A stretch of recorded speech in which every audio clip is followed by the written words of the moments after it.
Hey, y'all. I'm Dr. Reagan, your new favorite nurse practitioner, and this is Crown Talks, your weekly dose of real talk on health and healing in Black communities. And in 10 minutes or less, we're going to clear up myths about Black health and break down the healthcare questions you wish you'd asked and the ish they should have told you. Because I'm rooting for everybody to be Black, healthy, and crowned. And since this is the first episode, let me break it down a little bit about how this goes.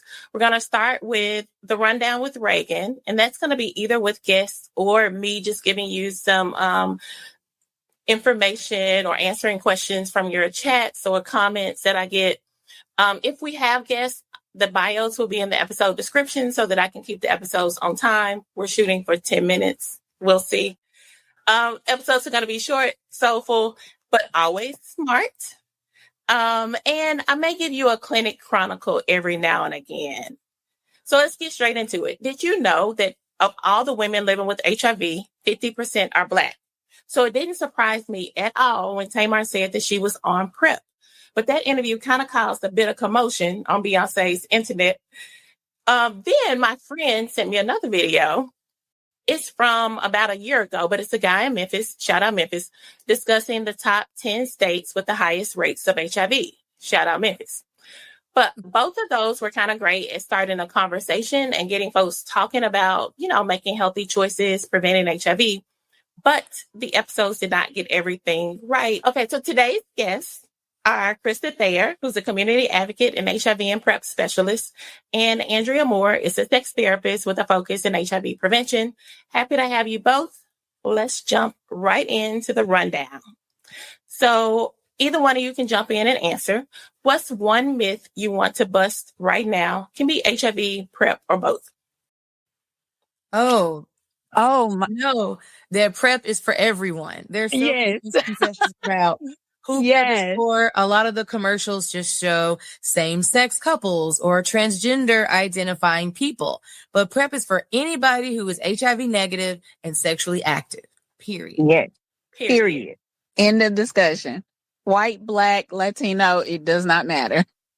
And my biggest one that I hate is if you're on PrEP, then that means you're sleeping around. Right. What's one thing you wish every Black person knew about HIV? It is not just an LGBTQ plus issue. It is an everyone issue. Mm-hmm. Exactly. Because if you are sexually active, you are at risk.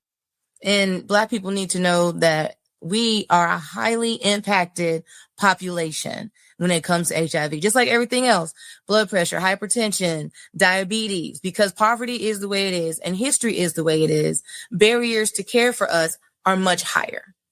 Yes. And medical mistrust is much higher. Oh, yes. So. Yes. So why do you think folks were shocked to hear Tamar say she was on PrEP then? Because it's still taboo. Even just talking about sex is still taboo. If you're not talking about getting it in, stretching that thing, then anything other than that is just considered, we don't talk about that, or that's not important, or that's not right. So the fact that she's knowledgeable and willing to admit that that's the way that she protects herself, it got a lot of attention. I also think it has to do with the fact that her family is quote unquote a religious family. Their bread and butter, their start was in the church.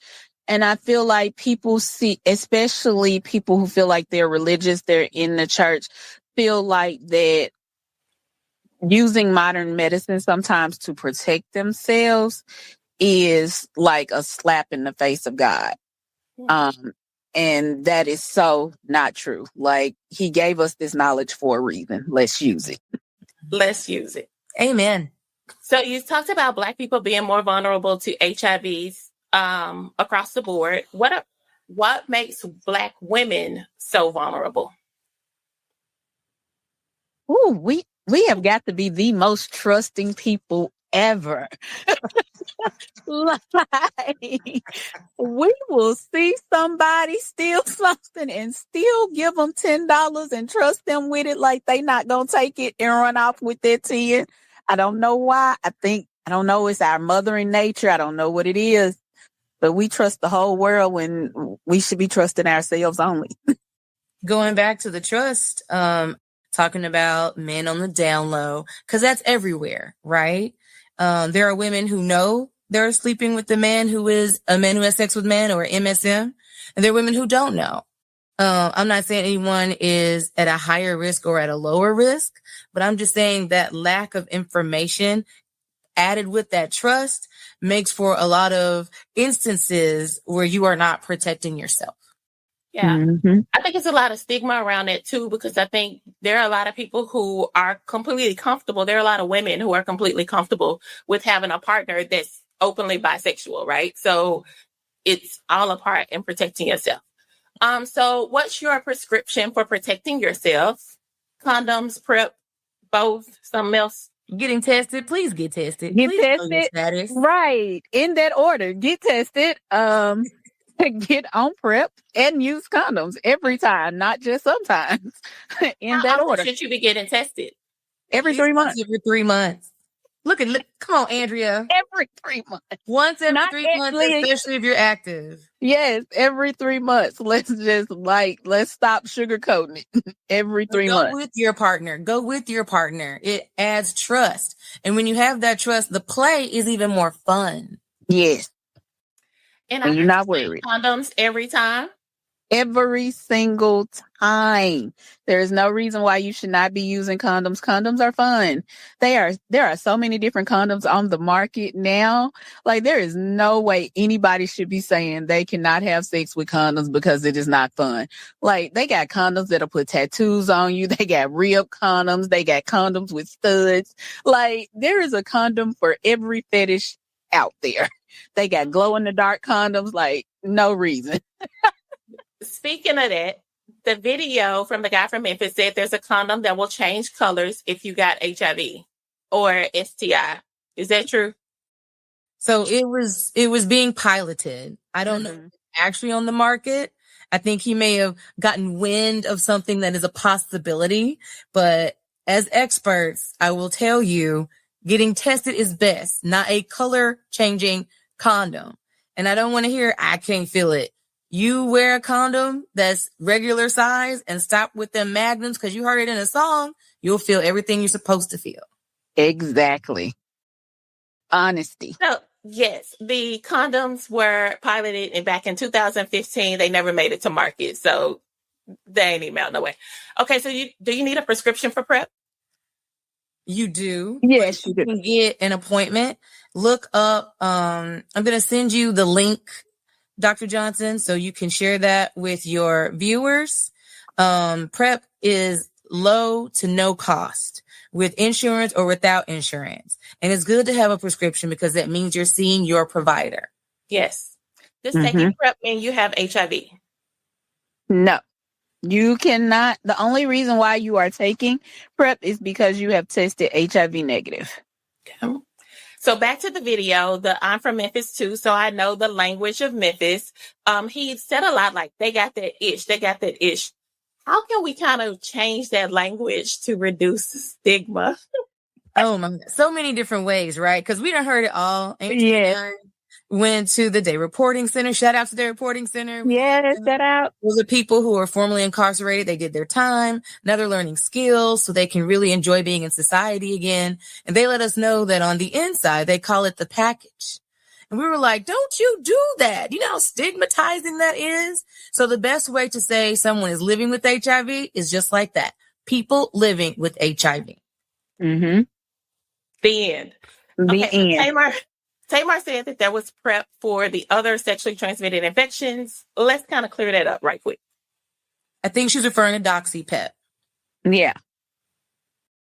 I think so too. So tell us a little bit about Doxy-Pep. Doxy-Pep is the antibiotic doxycycline, which is used to treat most STIs. So by adding that in with the PrEP dosage, you're getting kind of like a 2-for-1. Yeah, and really the Doxy-Pep is to be taken if you have a slip up of having condomless sex. It's not taken every day like PrEP is. It's only taken if you have a need to take it for that short period of time. So let's make that plain. PEP is post-exposure prophylaxis. That's if you think you have been exposed to an STI or HIV. PrEP is pre-exposure prophylactics, is what you take so you don't contract HIV. Yes. One is before, one is after.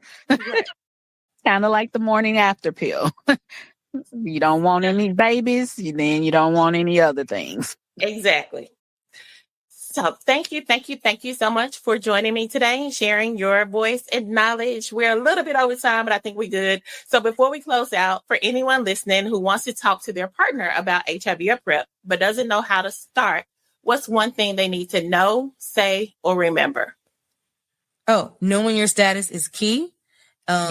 Your safety is my safety is community safety, right? Yes. There's nothing wrong with wrapping it up. There's nothing wrong with talking about getting tested. There's nothing wrong with talking about boundaries and consent. Let's not let these topics be taboo. Yes, most definitely. And if I love you, then I want to keep you safe and myself safe. So let's have that talk. Perfect. And to everyone listening out there, here's your crown check for today. You are too valuable to play with. Get tested, get information for yourself on PrEP, and stay ready so you ain't got to get ready.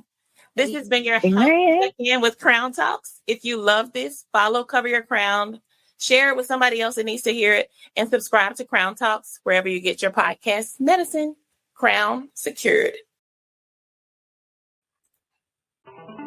The information provided in this podcast is for educational and informational purposes only. It's not intended as medical advice.